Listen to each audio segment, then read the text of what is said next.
கர்த்தருடைய பரிசுத்த நாமத்துக்கு மகிமை உண்டாவதாக. இந்த மாலை நேரத்தில் உங்கள் முன்பாக நிற்கும்படிக்கு அடியனுக்கு தந்த கிருபைக்காக ஆண்டவருக்கு நன்றி செலுத்துகிறேன். இந்த மாலை நேரத்தில் எனக்கு இந்த வாய்ப்பை தந்த தலைமை போதகருக்கும் நன்றியை தெரிவித்துக் கொள்கிறேன். அதே போல இரண்டாவது ஆராதனைக்கு வாஞ்சையோடு கர்த்தரை ஆராதிக்க வேண்டும் என்கிற உற்சாக மனதோடு வந்திருக்கிற உங்கள் யாவருக்கும் ஆண்டவராக இயேசு கிறிஸ்துவின் நாமத்தினாலே ஒரு விசை கூட நன்றியையும் வாழ்த்துதலையும் சொல்லிக் கொள்கிறேன்.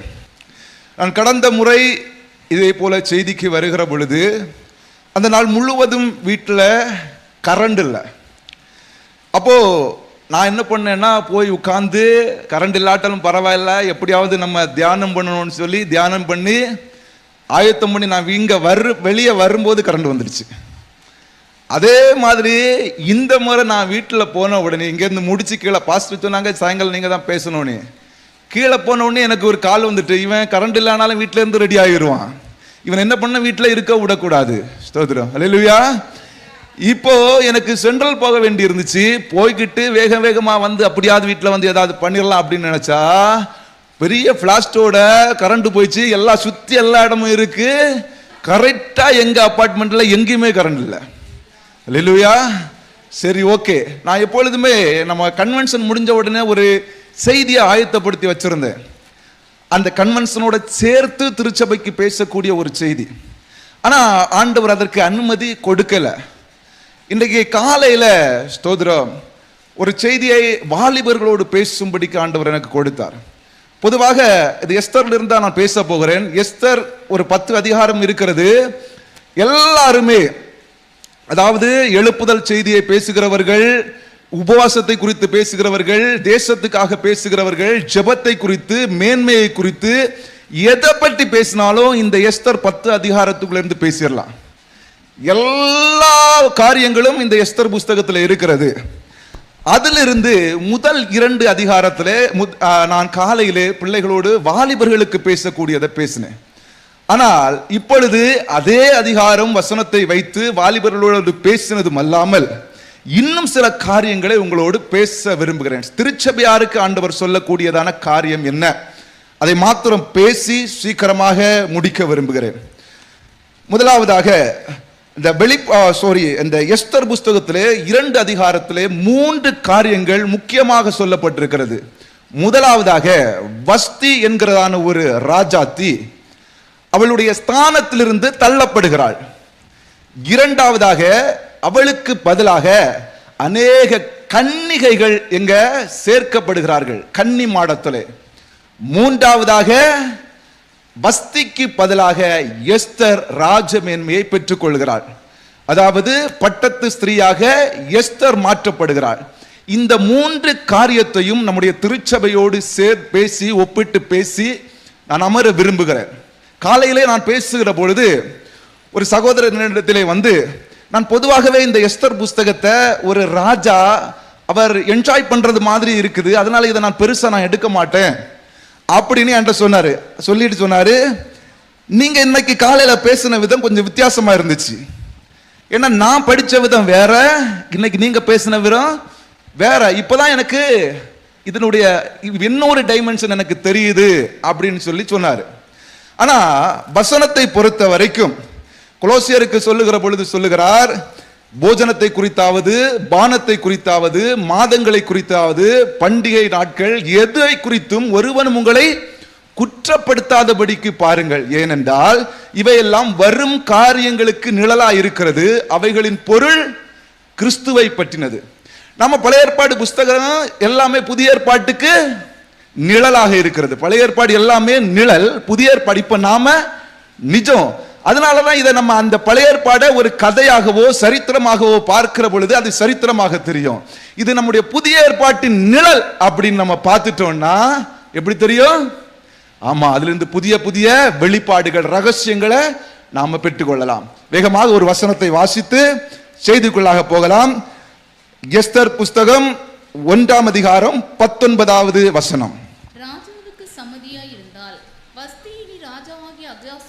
முன்பாக வரக்கூடாது என்றும் அவளுடைய ராஜமேன்மையை அவளை பார்க்கிலும் உத்தமியாகிய மற்றொரு ஸ்திரீக்கு ராஜா கொடுப்பாராக என்றும் அவரால் ஒரு ராஜ கட்டளை பிறந்து அது மீறப்படாதபடிக்கு பெர்சியாவுக்கும் மேதியாவுக்கும் உரிய தேச சட்டத்திலும் எழுதப்பட வேண்டும். ஆமென். கர்த்தர் நல்லவர். ஜெபிக்கலாம். ஆண்டவரே, இந்த மாலை நேரத்தில் இங்கு வந்திருக்கிற ஒவ்வொருவரையும் நீர் ஆசீர்வதித்து அவருடைய இருதயத்தை திறந்தருளும். என்ன வார்த்தையை பேச வேண்டும் என்று அடியனை பலப்படுத்தி ஆவியானவர் என்னை மறைத்து நீர் வெளிப்படுவீராக. உம்முடைய வார்த்தை தாராளமாய் வெளிப்படட்டும். அப்படி செய்கிற உம்முடைய கிருபைக்காக நன்றி, இயேசுவின் நாமத்தில் பிதாவே, ஆமென். இங்கே முதலாவதாக யார்? வஸ்தி தள்ளப்படுகிறாள். என்ன? வஸ்தி அவளுடைய ராஜ மேன்மையிலிருந்து தள்ளப்படு. எல்லாருக்கும் தெரிஞ்ச பகுதி தான். 2 அதிகாரத்துல வஸ்தி தள்ளப்படுகிறாள், எஸ்தர் சேர்த்துக் கொள்ளப்படுகிறாள், இவ்வளவுதான்.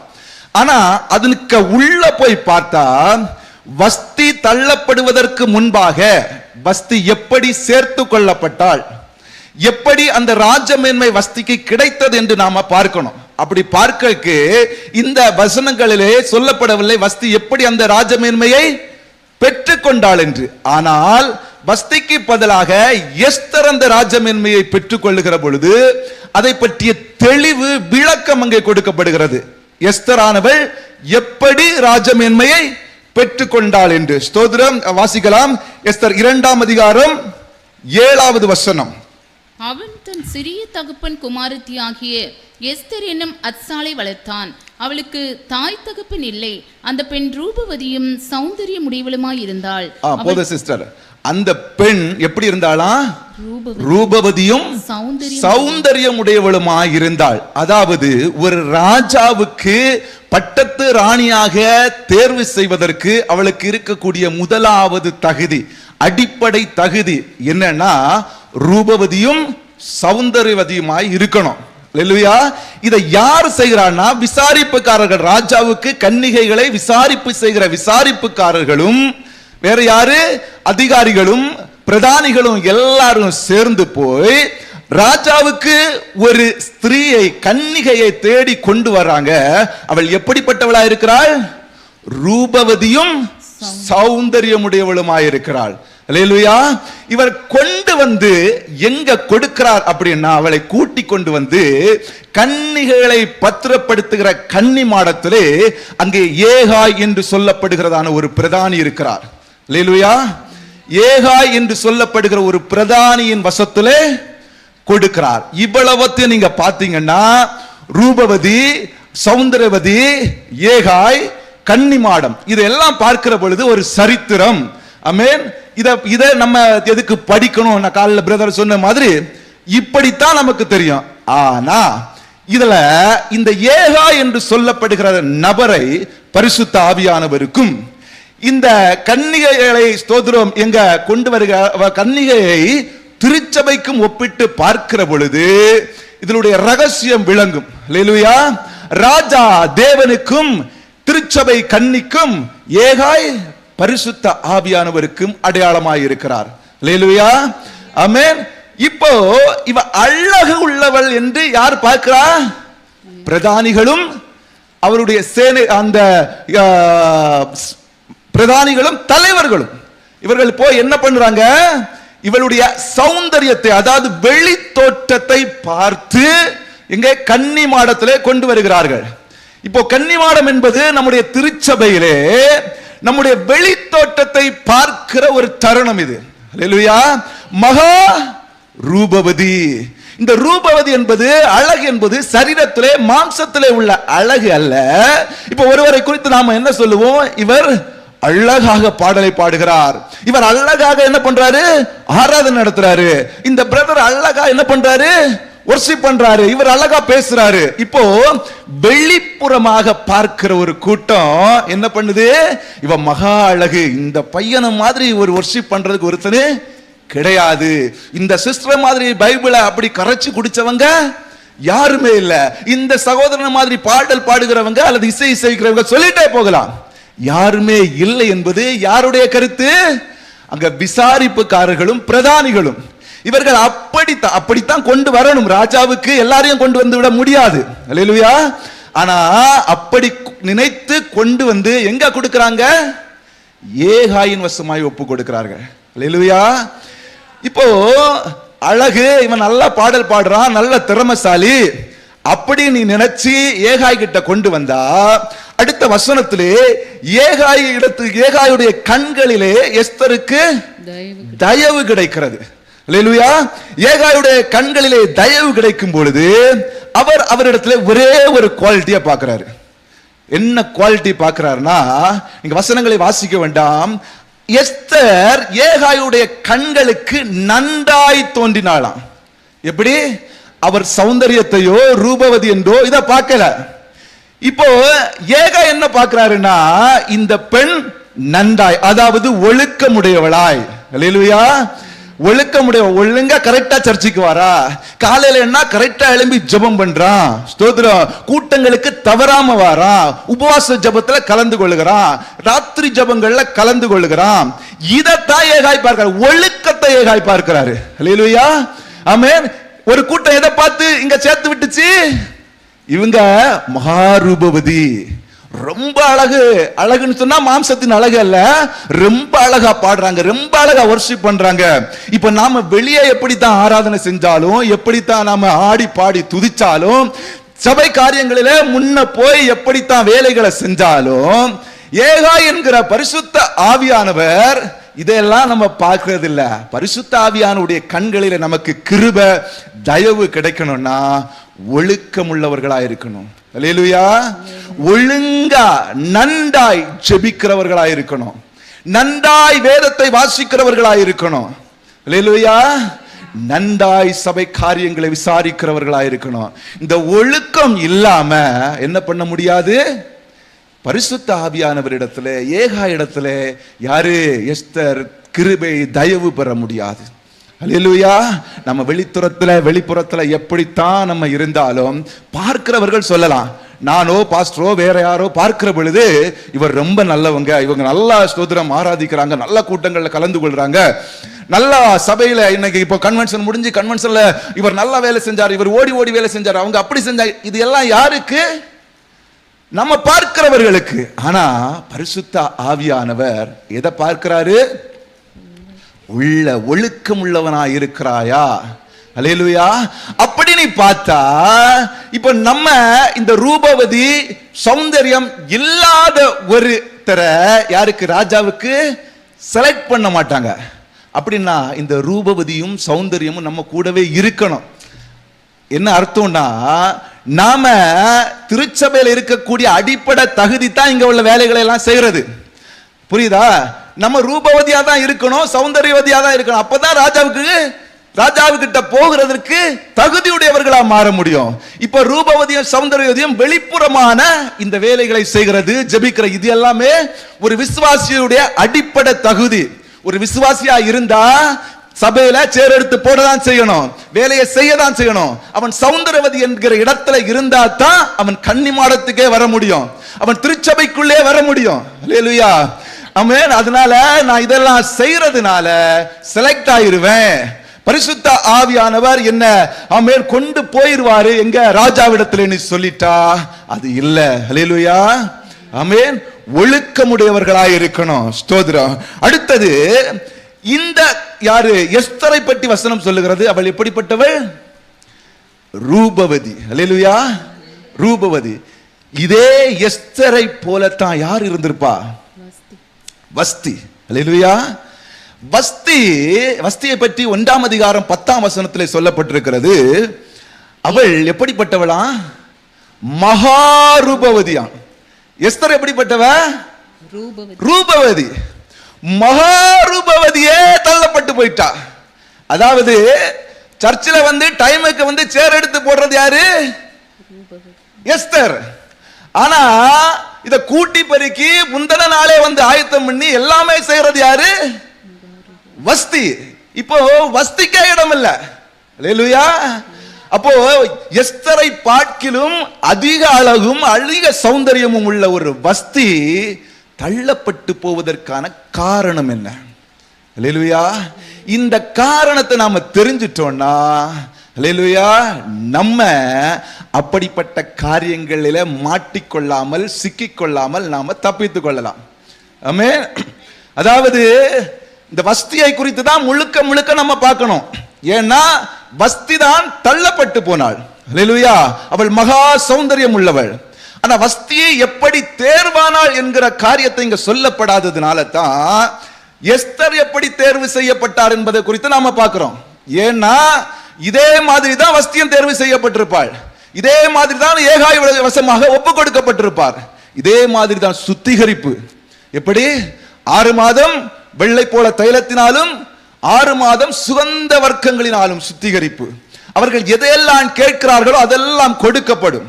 இதெல்லாம் கொடுக்கப்பட்ட பிறகு ராஜாவிடத்திலே போகிற பொழுது ராஜாவின் கண்களிலே தயவு கிடைக்கணும்.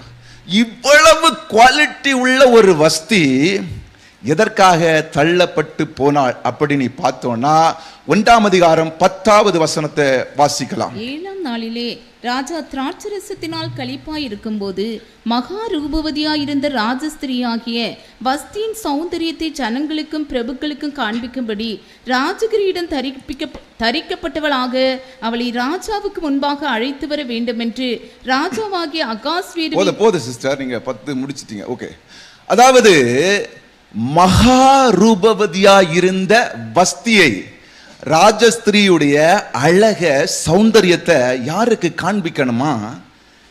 ஜனங்களுக்கும் பிரபுக்களுக்கும் காண்பிக்க வேண்டுமா? இதை வாசிக்கிறவர்கள் என்ன நினைப்பார்கள்னா, ஒரு ராஜாத்தினுடைய அழகை கொண்டு எல்லாருக்கும் காண்பிக்கும்படியாக ராஜா விரும்பினார்.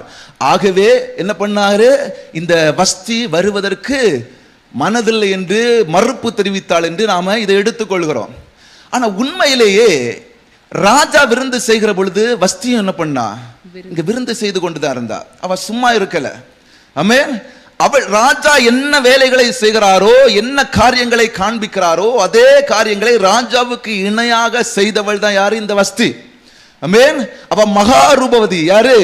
இந்த நம்ம எஸ்தரை பார்க்கிலும் அதிகமாக வேலை செய்கிறார். ரூபவதி என்பது வெளிப்புறமானது தோற்றத்தை நான் சொல்லுகிறேன், மாம்சத்தை அல்ல. எஸ்தர் பாடல் பாடுகிறார் என்றால் அவர் அதிகமாய் பாடல் பாடுகிறார். எஸ்தர் ஆராதனை செய்கிறார் என்றால் அவர் ஆவியோடு உண்மையோடும் ஆராதனை செய்கிறார்.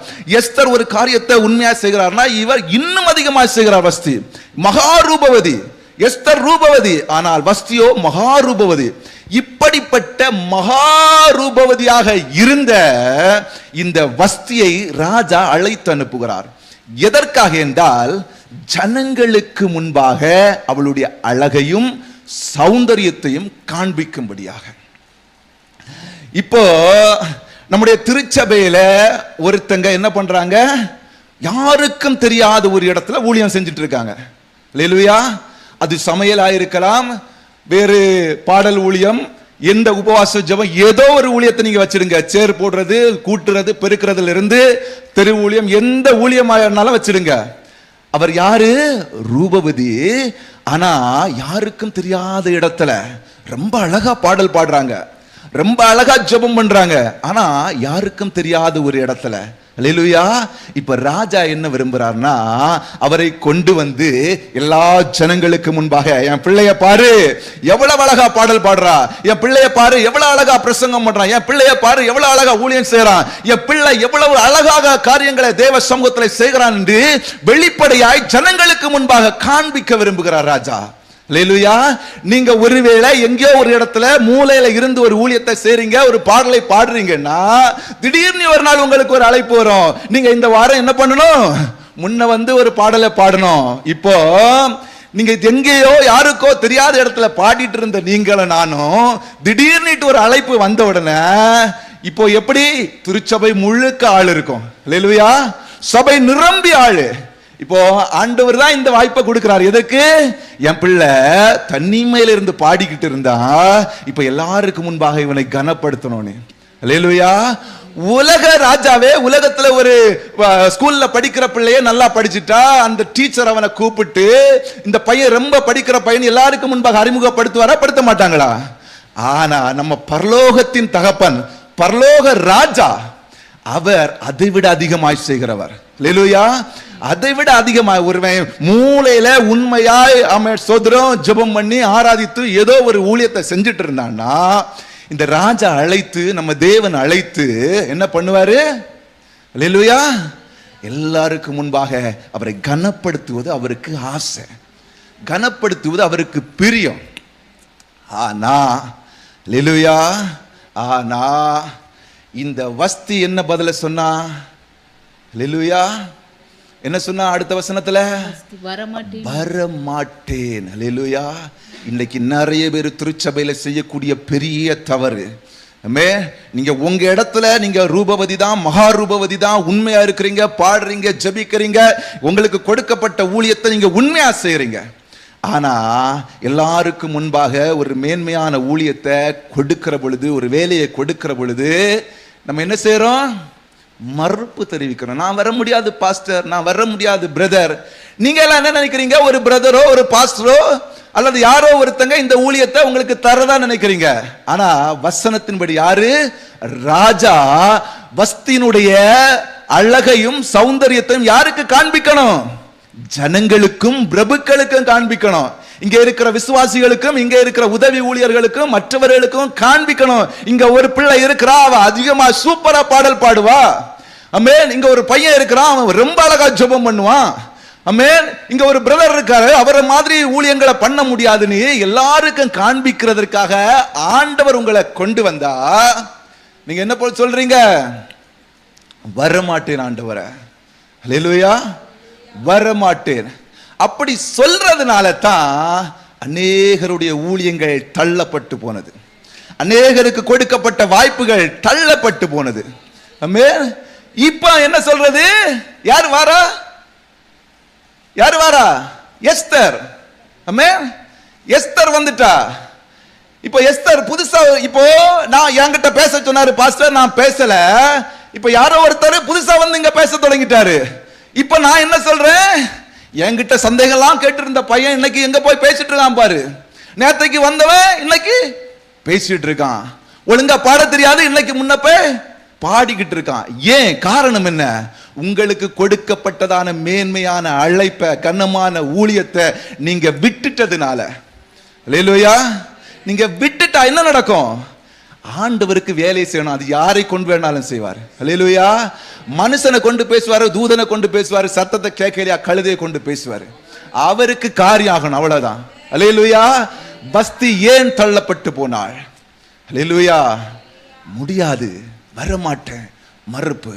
இன்னைக்கு ஒருவேளை அப்படி யாராவது சொல்லுவீர்களானால், அல்லேலூயா, இது யாரோ கொடுக்கிற ஊழியம் இல்லை, யாரோ கொடுக்கிற வேலை இல்லை. ஊழியங்கிறது இங்க ஜெபமோ இங்க இருக்கிறது மாத்திரமல்ல, திருச்சபையில இருந்தா நீங்க சௌந்தரவதியாகவும் ரூபவதியாக தான் இருக்கணும்.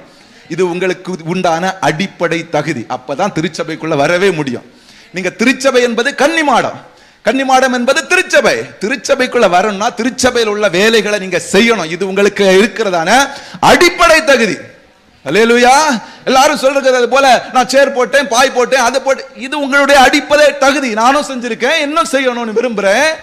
இது அடிப்படை தகுதி. அப்படி இருந்தாதான் கன்னி மாடத்துக்குள்ள வரவே முடியும். அப்படி இருக்கிற ஒரு விசுவாசி தான் திருச்சபையில இருக்கவே முடியும். அல்லேலூயா, அல்லேலூயா. அப்போ ஸ்தோத்திரம். யாரு? வெளி தோற்றத்தை பார்த்து யாரு கூட்டிட்டு வாரா? எஸ்தர பிரதானிகளும் விசாரணைக்காரரும் கூட்டிட்டு ஏகாய் இடத்துல கொண்டு ஒப்பு கொடுக்கிறாங்க. ஏகாய் வெளி தோற்றத்தை பார்க்கல. அல்லேலூயா. இப்போ இவருடைய அழகு, மகா ரூபவதி, சௌந்தர்யவதி எங்க போனோம்? ராஜாவின் இடத்துல போகணும். அல்லேலூயா. ராஜாவிடத்துல போகணும். ராஜாவிடத்துல போனா ராஜா எதை பார்ப்பார்? அல்லேலூயா. ராஜா எதை பார்ப்பார்? அதற்கு முன்பாக ராஜாவிடத்துல போகிற பொழுது அவர் ஒரு காரியத்தை சொல்லுறார் பாருங்க. என்ன சொல்றாருன்னா, ராஜ கிரீடம் தரிக்கப்பட்டவளாய் வரணும். எங்க வரணும்? எல்லாருக்கும் முன்பாக ராஜ கிரீடம் தரிக்கப்பட்டவளாய் யார் வரணும்? வஸ்தி வரணும். அல்லேலூயா. இந்த ராஜ கிரீடம் என்பது எதை குறிக்கிறது என்றால், ஸ்தோத்திரம், லேவியர் ஆகமத்திலே சொல்லப்பட்டிருக்கிறது, அபிஷேக தைலம் என்கிற கிரீடம் ஆரோனின் மேல் இருக்கிறது. அப்படி என்றால் ஒரு கிரீடம் நமக்கு கொடுக்கப்பட்டிருக்கிறது. என்ன கிரீடம்? அபிஷேகம் என்கிற கிரீடம். இப்போ வெறும் அழகையும் சௌந்தரியத்தையும் வச்சுட்டு எல்லாருக்கும் முன்பாக வந்து நான் பயங்கர அழகு, நான் நல்லா வேலை செய்கிறேன், நல்லா பாட்டு பாடுறேன்னு சொல்லிட முடியாது. அல்லேலூயா. நமக்கு மேல ஒரு அபிஷேக தைலம் என்கிற கிரீடத்தை ஆண்டவர் வச்சிருக்கிறாரு. இப்ப நம்ம அசட்டை பண்ணுகிறவர்கள் எதை அசட்டை பண்றோம்? அபிஷேகத்தை அசட்டை பண்ணுகிறோம். ஹல்லேலூயா. நம்முடைய அழைப்பே ராஜாக்களும் ஆசாரியர்களுமாகத்தான் நம்முடைய அழைப்பே இருக்கு. நம்ம மேல ஒரு கிரீடம் இருக்கு. அது யாரோ கூப்பிட்டு உங்களை ஸ்தோத்திரம் பண்ணி ஜெபம் பண்ணி அபிஷேகம் பண்ணா மட்டும் இல்ல. நம்ம அழைக்கப்பட்ட போதே நம்ம கூடவே எது வருது? ராஜாக்களும் ஆசாரியர்களுமாகத்தான் நம்ம அழைப்பு. இந்த வஸ்தி மகா ரூபவதி தான், சௌந்தரியவதி தான். எல்லாருக்கும் முன்பாக இந்த வஸ்தியை காண்பிக்க வேண்டும் தான். ஆனா அவ எப்படி வரணும்? ராஜ கிரீடம் அணிந்தவளாய் வரணும். ஹல்லேலூயா. அபிஷேகம் உள்ளவளாய் வரணும். ஹல்லேலூயா. ஆமென். இப்போ ஏகாய் இடத்துல அழகும் சௌந்தரியமும் செல்லுபடி ஆகல. ராஜாவிடத்துல அழகும் சௌந்தரியம் உள்ளவளா வாரா. ஆனா ராஜா அவளை எப்படி எடுத்துக்கொண்டார், எப்படி ராஜாவுடைய கண்களிலே கிருபை கிடைத்தது என்று பார்க்க போகிறோம். ஹல்லேலூயா. பார்க்கலாம். 2ஆம் அதிகாரம் 17வது வசனம். ராஜா சகல ஸ்திரீகளை பார்க்கிலும் எஸ்தர் மேல் அன்பு வைத்தான். ஓதும் சிஸ்டர். சகல ஸ்திரீகளை பார்க்கிலும் எஸ்தர் மீது அன்பு வைத்தான். சகல ஸ்திரீகளை பார்க்கிலும் எஸ்தர் சௌந்தரியவதி என்று சொல்லப்படல. சகல ஸ்திரீகளை பார்க்கிலும் எஸ்தர் ரூபவதி என்று சொல்லப்படல. என்ன பண்ணாரு? அன்பு வச்சாரு. எஸ்தர் அன்பு வைக்கலங்க. இன்னைக்கு நாம ஆண்டவர் மேல அன்பு வைக்கல. ஆமே. நாம நல்ல வேலை செய்கிறதுனால, நம்ம நல்லா உழைக்கிறதுனால, நம்ம ரூபவதியா இருக்கிறதுனால நம்ம ஆண்டவர் நம்மளை செலக்ட் பண்ணல. இந்த கிரீடத்தை அவர் நமக்கு எதுக்கு கொடுத்திருக்கிறான்னா, அவர் நம்ம மேல வச்ச அன்புனால. ஆமென். அவர் நம்ம மேல வச்ச அன்புனால. ஹல்லேலூயா. அடுத்தது கீழே வாசிக்கலாம். சகல கன்னிகைகளை பார்க்கிலும் அவளுக்கு அவன் சமூகத்தில் அதிக தயையும் பட்சமும் கிடைத்தது. பாருங்க, அதிக தயவு. எத்தனை சகல ஜனங்களை பார்க்கலாம். எவ்வளவோ ஜனங்கள் இருக்கிறாங்க இந்த பட்டணத்துல, இன்னும் எத்தனையோ ஜனங்கள் இருக்கிறாங்க. ஆனா இங்க இருக்கிற சில பேரை மாத்திரம் ஆண்டவர் தெரிந்து கொண்டு அதிகபட்சம் வைத்ததுனால, அதிக பாசம் வச்சதுனால, ஆமென் ஸ்தோத்திரம், என்ன உங்க மேல அந்த கிரீடத்தை வைக்கிறார் ராஜா. ஹல்லேலூயா. ஏன் ஸ்தோத்திரம்? நான் நல்லா வேலை செய்கிறேங்கிறதுனால அவர் கிரீடத்தை வைக்கல. நான் ரொம்ப அழகா இருக்கிறேங்கிறதுனால அவர் அந்த கிரீடத்தை வைக்கல. ஆமென் ஸ்தோத்திரம். நீங்களும் நானும் ஸ்தோத்திரம் ஒன்றும் இல்லாம இருந்தாலும் ஆண்டவர் நம்ம மேல அன்பு வச்சதுனால, பாசம் வச்சதுனால, ஹல்லேலூயா. இப்போ நாம எந்த இடத்துல இருக்கிறோம்னு நாம தான் நினைச்சு பார்க்கணும். ஹல்லேலூயா. இப்போ நாம எந்த இடத்துல இருக்கு, இதை மட்டும் பேசிட்டு நான் முடிக்க போகிறேன். இப்போ நம்ம ராஜாவுக்கு ஏற்றார் போல, வெளியே மனுஷர்கள் பார்க்கிறது போல வெளிப்புறம் மாத்திரம் அழகு, ரூபவதி, சௌந்தரியவதி என்று சொல்லுகிற அந்த இடத்துல இருக்கிறோமா? ஆமென். அப்படி சொல்லிக்கிட்டு ஏகாய் கிட்ட வந்து நின்னா ஏகாய் கிட்ட செல்லுபடி ஆகாது. ஆமென். எங்க ஊர்ல சொல்லாங்க, இந்த இதெல்லாம் இங்க செல்லுபடி ஆகாது. ஏகாய் அதெல்லாம் பார்க்க மாட்டாரு. ஆமென். அவருக்கு தேவை நீ உண்மை உள்ளவனா, ஒழுக்கம் உள்ளவனா, ஆமென், நன்றா இருக்கிறாயா, ஜெபிக்கிறாயா, வேதத்தை வாசிக்கிறாயா, பாடுகிற போது உண்மையாய் பாடுகிறாயா. இதத்தான் ஸ்தோத்திரம் என்னது ஏகாய் பார்க்கிறாரு, பரிசுத்த ஆவியானவர் பார்க்கிறாரு. ஆமென். இதுக்கு அடுத்தது ராஜாவிடத்துல போகிற பொழுது ஸ்தோத்திரம், ஆமென், மறுப்பு தெரிவிக்காத ஒரு இருதயத்தை உடையவர்களைத்தான் ராஜா ஸ்தோத்திரம் பட்டத்து ராணியாக, பட்டத்து ஸ்திரீயாக முடிசூட முடியும். ஆமென். ஒருவேளை ஏதோ ஒரு இடத்துல நான் முடியாதுன்னு சொல்லிட்டா ஸ்தோத்திரம், ஆண்டவர் என்ன சொல்றாரு உடனே? ஆமென். அதற்கு ஆல்டர்னேட் இன்னொருத்தரை கொண்டு வந்துடுறாரு. ஹல்லேலூயா. ஆமென். அதுக்கு பிறகு நாம புலம்பி ஒரு பிரயோஜனமும் இல்ல. எந்த இடத்துல இருக்கிறோம்? நம்ம வர முடியாது ஆண்டவரே, நான் செய்ய முடியாது, வேற ஒருவரை பாருங்கன்னு சொல்லுற இடத்துல இருக்கிறோமா? அல்லது வெளிப்படையா நான் எல்லாம் செய்யறேன் ஆண்டவரே, பரவாயில்ல ஆண்டவரே, நான் இந்த ஜெபத்துக்கு மட்டும் கரெக்டா வரேன் பாஸ்டர், ஏதாச்சும் நான் இல்ல பாஸ்டர், நான் இங்க இருந்துட்டேன் போதும், ஓகே, வேற யாரையாவது பார்த்துடுங்கன்னு சொல்லிட்டா, வேற யாரோ ஒருவர் உங்க முன்னால வந்து நீங்க செய்யக்கூடிய வேலைகளை செய்வார். ஆமென். அப்ப நீங்க என்ன சொல்லுவீங்க? என்னதான் பாஸ்டர் முதல்லயே சொன்னாரு, நான் செஞ்சிருக்கலாம், இப்போ பாத்தீங்களா? ஹல்லேலூயா. உண்மைதானே? அப்போ அழைப்பை யார் இழந்து போகிறார்? யார் இழந்து போகிறார்? நீங்களும் நானும் உண்மையா இருந்தா அழைப்பை பாதுகாத்துக் கொள்வோம். ஆமென். வஸ்தி தன்னுடைய ஸ்தானத்தை பத்திரப்படுத்திக் கொள்ள அவளால முடியல, தெரியல. ஹல்லேலூயா. ஆமென் ஸ்தோத்திரம். ஒருவேளை நீங்க அதை இழந்துட்டா, ஆமென், இழந்துட்டோம், நாங்க ஆண்டவரே, நான் முதல்ல ஸ்தோத்திரம் நான் சர்ச்சில் வந்து எல்லா வேலையும் செஞ்சேன் ஆண்டவரே, ஆனா நான் பரிசுத்த ஆவியானவர் விரும்புகிற ஒழுக்கம் உடையவனா நான் இல்லைன்னு நினைச்சீங்கன்னா, இன்னைக்கு ஒழுக்கம் உடையவர்களாய் உண்மை உள்ளவர்களாய் மாறுகிறதற்கு ஆண்டவர் ஒரு வாய்ப்பை உங்களுக்கு கொடுக்கிறார். ஆமென். ஒருவேளை அதையும் தாண்டிட்டு நான் அங்கெல்லாம் ஒழுக்கமா தான் உண்மையா இருந்தேன். ஆனா ராஜாவிடத்துல வருகிற பொழுது, அவர் என்னை அழைத்து அனுப்புகிற பொழுது, ராஜா கொடுத்த ஊழியத்தை ராஜா என்ன கனம் பண்ணணும்னு நினைச்ச பொழுது நான் அதற்கு முக்கியத்துவம் கொடுக்கல. நான் வர மாட்டேன் ஆண்டவரேன்னு சொல்லிட்டேன். அதனால என்னுடைய அழைப்பு, என்னுடைய கனம், என்னுடைய மகிமை எல்லாவற்றையும் நான் இழந்துட்டேன்னு நீங்க நினைச்சீங்கன்னா, அடுத்து ஆண்டவர் ஒரு வாய்ப்பை கூட உங்களுக்கு கொடுக்கிறார். ஆமென். வாசிக்கலாம். 2ஆம் அதிகாரம் 19வது வசனம். இரண்டாம் தரம் கன்னிகைகள் ஓ சேர்க்கப்படும் சிஸ்டர், முதல்ல ஒரு முறை கன்னிகைகள் எல்லாம் சேர்த்தாச்சு. இதற்காக ராஜாவுக்கு பட்டத்து ஸ்திரீயாக ஒரு பெண்ணை, ஒரு ஸ்திரீயை தேர்ந்தெடுப்பதற்காக. இப்போ அதையெல்லாம் இழந்து போன ஒரு கூட்டத்தை பார்த்து ஆண்டவர் சொல்லுகிறார், 2வது விசை உங்களுக்கு ஒரு வாய்ப்பு கொடுக்கப்படுகிறது. ஆமென். அல்லேலூயா. 2வது விசை கன்னிகைகளை சேர்க்கிற ஒரு வாய்ப்பு உண்டு. ஒருவேளை நீங்க ஏதோ ஒரு இடத்துல நீங்க கரெக்டா இருந்தா ஓகே, உங்களை ஆண்டவர் மகிமைப்படுத்துவார், உங்களை இன்னும் பயன்படுத்துவார்.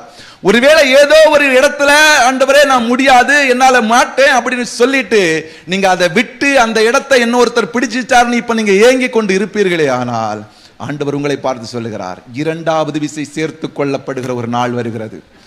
2வது விசை கன்னிகைகளை சேர்த்து கொள்ளப்படுகிற ஒரு நேரம் வருகிறது. ஒருவேளை அது இன்றைக்காய் கூட இருக்கலாம். அல்லேலூயா. அது இப்பவாக கூட இருக்கலாம். அதை நீங்க உணர்ந்தீர்கள் என்றால் கர்த்தர் உங்களை பயன்படுத்துவார். அல்லேலூயா. ஆமென். கர்த்தர் உங்களோடு பேசி இருப்பார் என்று நம்புகிறேன். ஜெபிக்கலாமா? கர்த்தர் நல்லவர். கண்களை மூடுங்கள். ஆண்டவரே, யார் யார் எந்த இடத்துல இருக்கிறீர்கள் என்று உங்களுக்கு தெரியும். எதை நான் இழந்தேன் என்று உங்களுக்கு தெரியும். எதை நான் செய்தேன் என்று உங்களுக்கு தெரியும். ஆமென். ஸ்தோத்திரம். அதை நீங்க இழந்து போயிருப்பீங்கன்னா, அல்லது நான் எல்லாத்தையும் செஞ்சேன், இந்த ஒரு இடத்துல நான் என்ன கோட்டை விட்டுட்டேன் அப்படி நீங்க நினைச்சீங்கன்னா, இன்றைக்கு ஆண்டவர் உங்களை பார்த்து சொல்லுகிறார், 2வது ஒரு அழைப்பு, 2வது ஒரு வாய்ப்பு உங்களுக்காக கொடுக்கப்படுகிறது. அதை பயன்படுத்திக் கொள்ளுங்கள். ஹல்லேலூயா. நன்றி ஆண்டவரே, நன்றி அப்பா. இதுவரைக்கும் நீங்க பேசுனீங்க ஆண்டவரே. ஒருவேளை இந்த இடத்துல எப்படிப்பட்ட இருதயத்தோடு இருக்கிறார்களோ, ஸ்தோத்திரம், எந்த அழைப்பை இழந்தார்களோ, அல்லது ஸ்தோத்திரம் வெளிப்புறமான தோற்றத்தை மாத்திரம் நம்பி பரிசுத்த ஆவியானவருடைய கண்களிலே கிருபை கிடைக்காதபடிக்கு தங்களை விற்று போட்டார்களோ, எப்படி இருக்கிறார்களோ தெரியாது. ஆனால் இன்றைக்கு ஜெபிக்கிறவர்களுடைய ஜெபத்தை நீர் கேட்டருளுவீராக. இன்றைக்கு நீர் புதிய வாய்ப்பை கொடுத்தவர்களை தூக்கி நிறுத்தும்படியாய் ஜெபிக்கிறேன். ஒரு வஸ்து இழந்து போனதை எஸ்தர் பெற்றுக் கொண்டது போல ஆண்டவரே, ஸ்தோத்திரம், யாராயிலும் இழந்து போன வாய்ப்புகளை ஸ்தோத்திரம் இருந்ததே ஆனால் அதை இன்றைக்கு பெற்றுக்கொள்ள கிருபை செய்யுங்க. அப்படி செய்கிற உம்முடைய கிருபைக்காக கோடி கோடி நன்றி செலுத்துகிறேன். இயேசுவின் நாமத்தில் ஜெபிக்கிறேன் பிதாவே. ஆமென்.